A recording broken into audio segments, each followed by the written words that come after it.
14 பிப்ரவரி 2026 ஆண்டின் பொதுக்காலம் 5ஆம் வார சனி நற்செய்தி வாசகம். மார்க் எழுதிய தூய நற்செய்தியிலிருந்து வாசகம். ஆண்டவரை மாட்சி உமக்கு. அதிகாரம் 8, இறை வசனங்கள் 1-10 முடிய. அக்காலத்தில் மீண்டும் பெருந்திரளான மக்கள் கூடியிருந்தார்கள். உண்பதற்கு அவர்களிடம் ஒன்றும் இல்லை. இயேசு தம் சீடரை வரவழைத்து அவர்களிடம், நான் இம்மக்கள் கூட்டத்தின் மீது பரிவு கொள்கிறேன். ஏற்கனவே 3 நாட்களாக இவர்கள் என்னுடன் இருக்கிறார்கள். உண்பதற்கும் இவர்களிடம் எதுவும் இல்லை. நான் இவர்களை பட்டினியாக வீட்டுக்கு அனுப்பிவிட்டால் வழியில் தளர்ச்சி அடைவார்கள். இவர்களுள் சிலர் நெடு தொலைவிலிருந்து வந்துள்ளனர் என்று கூறினார். அதற்கு அவருடைய சீடர்கள், இப்பாலை நிலத்தில் இவர்களுக்கு போதுமான உணவை அளிப்பது எப்படி என்று கேட்டார்கள். அப்பொழுது அவர் அவர்களை பார்த்து, உங்களிடம் எத்தனை அப்பங்கள் உள்ளன என்று கேட்டார். அவர்கள் 7 என்றார்கள். தரையில் அமர மக்களுக்கு அவர் கட்டளையிட்டார். பின்பந்த 7 அப்பங்களையும் எடுத்து கடவுளுக்கு நன்றி செலுத்தி பிட்டு பரிமாறும்படி தம் சீடர்களிடம் கொடுக்க அவர்களும் மக்களுக்கு அளித்தார்கள். சிறு மீன்கள் சிலவும் அவர்களிடம் இருந்தன.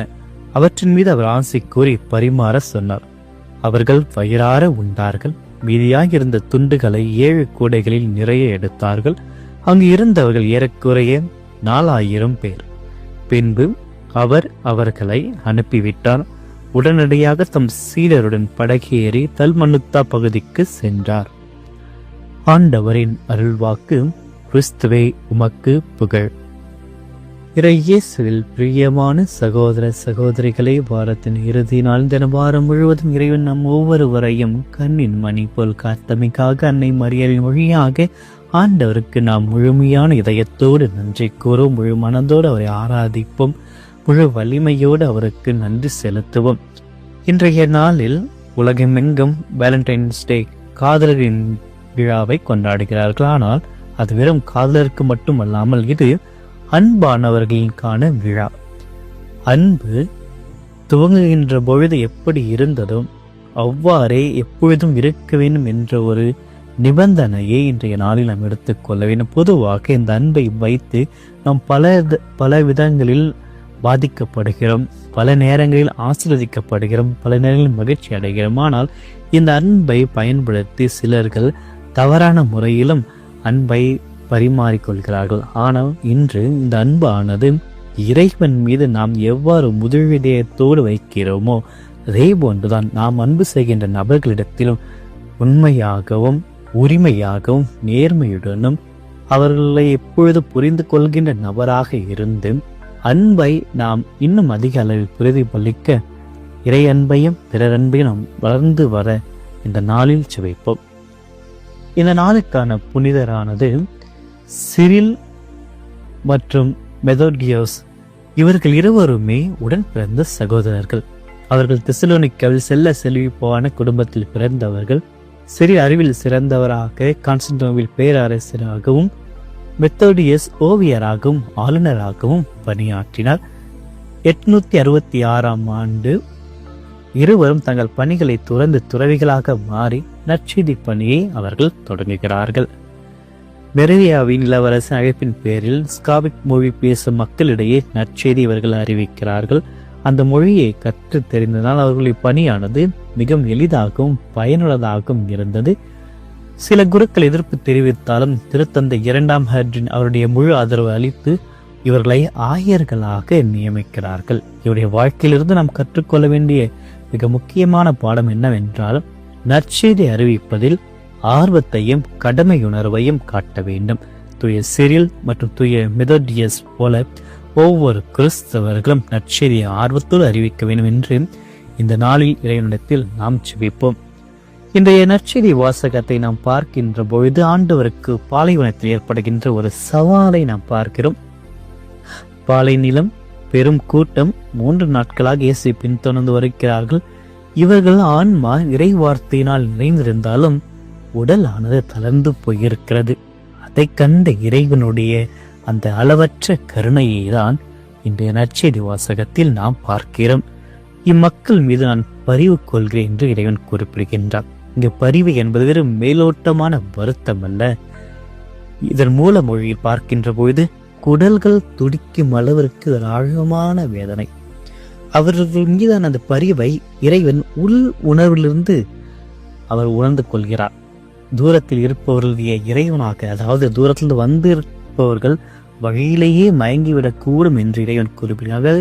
கடந்து வந்த தூரத்தையும் நம்முடைய போராட்டங்களையும் கணக்கெடுக்கின்ற இறைவன் என்று நம்முடைய வாழ்க்கையில் நாம் கடந்து வருகின்ற பலவிதமான துயரமான பாதைகள் இருந்தாலும், உழைப்புகளால் சோர்வுற்று இருந்தாலும், இறைவன் நம்மை கைவிடாமல் நம்மீது அவர் பரிவு கொள்கிறார் என்பதை உணர்த்துகிறது. மற்றொரு பாடமாக இயேசு தன்னுடைய சீடர்களை தன்னுடைய பங்காளிகளாக நினைத்து அவர்களின் வழியாக இறைவன் இந்த ஒரு மாபெரும் அப்பம் பகிர்தலை அவர் நிறைவேற்றுகிறார். இயேசு நினைத்திருந்தால் விண்ணகத்திலிருந்து மன்னாவை பொழிய வைத்திருக்கலாம். ஆனால் அதை சீடர்கள் வழியாக சீடர்களுக்கு பணி செய்கின்ற ஒரு வாய்ப்பை இறைவன் ஏற்படுத்துகிறார். இந்த அற்புதத்தின் வழியாக வெறும் ஆசீர்வாதத்தை பெறுவர்களாக நாம் இல்லாமல், ஆண்டவர் அளிக்கப் போகின்ற ஒவ்வொரு ஆசீர்வாதத்தையும் நாம் பிறருக்கு பகிர்கின்ற வாய்க்கால்களாக நாம் மாற வேண்டும். இறைவன் ஒரு அற்புத ஒரு அருவி. அந்த அருவிலிருந்து வருகின்ற ஓடைகளாக நாம் மாறி நம் வழியாக மற்றவர்களுக்கு இறைவனுடைய ஆசீர்வாதத்தை சென்றடைய நாம் உதவியாக இருக்க வேண்டும். சிலர்கள் உலக கண்ணத்துடன் இவ்வளவு பெரிய கூட்டத்திற்கு எப்படி உணவளிக்க முடியும் என்று கேள்வி எழுப்புகிறார்கள். ஆனால் நாம் அந்த கணக்கிடுவதை விட்டுவிட்டு இறைவனிடத்தில் நம்முடைய பணிகளை ஒப்படைக்க வேண்டும். உங்களிடம் இருப்பதை கொடுக்க வேண்டும். தங்களுக்கு தேவையான 7 அப்பங்களையும் சீடர்கள் முழுமையாக இயேசுவிடம் கொடுக்கிறார்கள். பற்றாக்குறையை பார்க்காமல் பகிரும் மீது அளவந்து கொண்ட நம்பிக்கையின் வழியாக இந்த 7 அப்பம் 4000 பேருக்கும் உணவாக மாறுகிறது. வயிறார உண்கிறார்கள். 7 கூடைகள் மீதம் அவர்கள் எடுக்கிறார்கள். ஆக நாம் கடவுளுக்கு கொடுக்கும் எதையும் அவர் பல மடங்காக திருப்பி தருவார். நம்முடைய நேரம், நம்முடைய திறமை, நம்முடைய சோர்வுற்ற இதை எதுவாக அவற்றை கொடுத்தாலும் அதை அவர் நிறைவாக திருப்பி தருவராக. இன்றைய நாளில் நாம் நம்முடைய வாழ்க்கையில் எப்பொழுதெல்லாம் பாலைவனத்தை உணர்கிறோமோ, இன்றும் இல்லை என்று உணர்கின்றோமோ, அந்த ஒன்றும் இல்லாத வெறுமையை, தனிமையை இறைவனிடத்தில் கொண்டு வருவோம். எதை கொடுத்தாலும் இறைவனத்தை நிறைவாக மாற்றி தருவார். நீங்கள் எதை கொடுக்கின்ற தயங்குகிறீர்கள்? என்னிடத்தில் இருக்கின்ற ஒரு சிறிய மன்னிப்பான குணத்தையா, சிறிய உதவி புரிகின்ற அந்த ஒரு குணத்தையா, ஒரு சில நேரம் ஜெபத்தையா, இதை ஏன் கொடுக்க தயங்க வேண்டும்? இறைவனிடத்தில் கொடுத்து விடுவோம். அவர் இதை எடுப்பார், ஆசி வழங்குவார், விட்டு மற்றவர்களுக்கு வழங்குவார். நம்பிக்கையில் இந்த நாள் முழுவதும் இறைவனிடத்தில் நம்மிடம் இருப்பதை ஒப்படைத்துவிட்டு அவரிடத்திலிருந்து பல மடங்காக நலன்களை பெற்றுக்கொள்ள, அந்த நலன்களை நாம் பிறரோடு பகிர்ந்து கொள்ள தொடர்ந்து ஜெபிப்போம். இறைவன் நம் ஒவ்வொருவரையும் நிறைவாக ஆசீர்வதிப்பாராக. ஆமென். மன்றாடுவோமாக.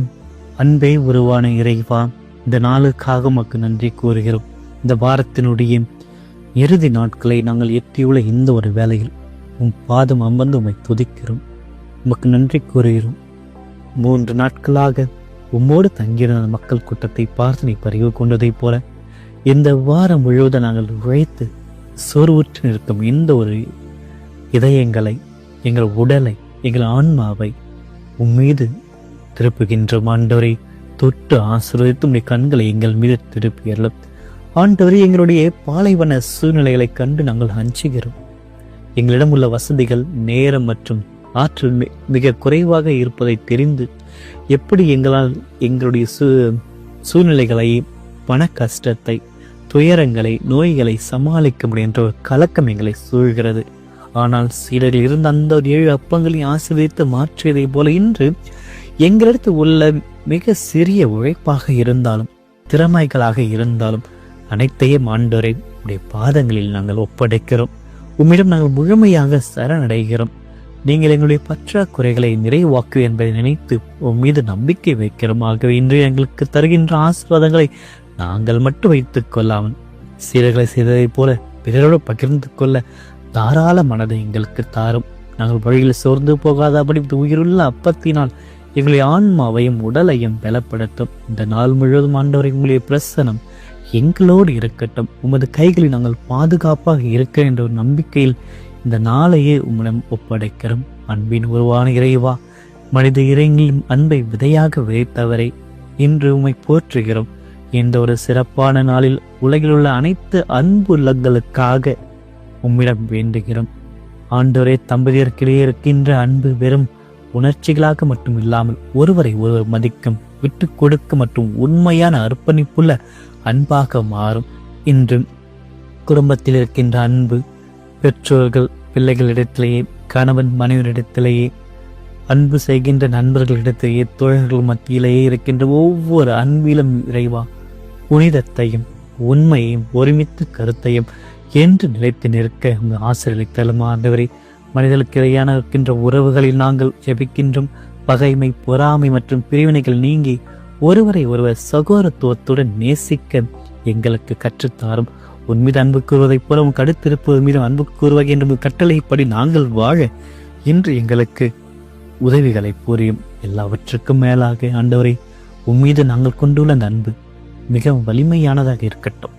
உலக பொருட்கள் மீது பற்றி நாங்கள் காட்டினாலும் உம்மை முழு இதயத்திலும் முழு ஆன்மாவோடு நேசிக்க எங்களை தூண்டியறோம். நீர் எங்களை நிபந்தனையின்றி நேசிப்பதைப் போல நாங்களும் உமது அன்பில் நிலைத்து நிற்க செய்தரலாம். அன்பின் மொழியே அமைதி பிறக்கட்டும்.